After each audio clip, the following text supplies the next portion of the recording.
बिस्मिल्लाहिर्रहमानिर्रहीम। अस्सलाम वालेकुम। मेरा नाम है शफीक सिद्दीकी। आज की वीडियो का मौजू है बुजुर्गों के वसीले से पार्ट 2। एक दलील जो बहुत कसरत से दी जाती है कि अगर अल्लाह पर तुम्हारा इतना तवक्कुल और इन्हिसार है तो बीमार होने पर डॉक्टर के पास क्यों जाते हो भाई? सीधा अल्लाह से कहो वो तुम्हें शिफा दे। वो इस बात को बुनियाद बनाकर एक जिंदा सांस लेते डॉक्टर को एक कब्र में मदफून बुजुर्ग के साथ मिला देते हैं। भाई ज़रा इस मंतक का खोखलापन तो देखें। डॉक्टर एक जीता जागता इंसान है, वो इस दुनिया में मौजूद है। आप उसकी क्लिनिक में जाते हैं, वो आपसे बात करता है, आपका ब्लड चेक करता है, अपने इल्म के मुताबिक आपका टेस्ट लिखता है और उन असबाब का इस्तेमाल करता है जो अल्लाह ने दुनिया में पैदा किए हैं। हम दवा खाते हैं लेकिन हमारा अकीदा यही होता है कि शिफा इस गोली में नहीं या शिफा इस डॉक्टर के हाथ में नहीं है, बल्कि शिफा देने वाली ज़ात तो सिर्फ अल्लाह की है। अगर वो गोली खुद ब खुद काम करती तो इस दुनिया में कोई मरीज़ कभी अपनी जान नहीं हारता। दुनियावी असबाब का इस्तेमाल करना तो अंबिया की सुन्नत है।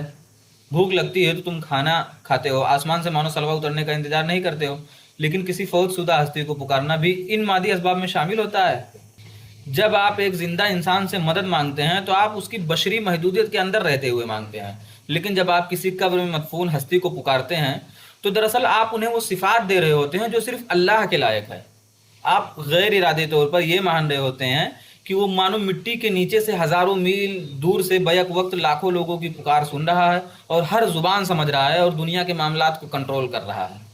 ये ताकत तो किसी जिंदा इंसान के पास भी नहीं है भाई। फिर इसके दिफा में ना एक और दलील लाई जाती है। कहा जाता है कि देखें, कुरान कहता है कि शहीद जिंदा हैं और अगर शहीद का ये मकाम है तो फिर जो बड़े बड़े औलिया और अल्लाह के मुकर्रब बंदे हैं उनका दर्जा तो इससे भी ऊँचा होगा। वो भी अपने कब्रों में ज़िंदा हैं, हमारी बातें सुन रहे हैं। बिल्कुल कुरान सूरह बकरा में वाज़ेह तौर पर कहता है कि जो अल्लाह की राह में मारे जाएं उन्हें मुर्दा मत कहो, वो जिंदा हैं।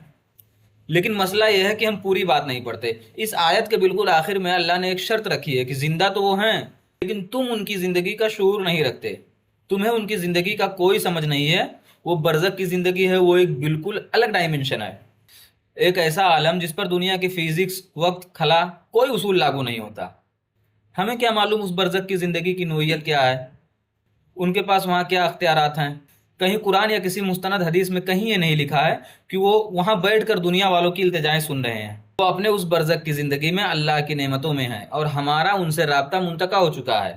हम अपनी तरफ से नाकयास आराइयाँ करके दुनिया के उसूलों को मौत के बाद की ज़िंदगी में अप्लाई करके एक नया अकीदा गढ़ लेते हैं।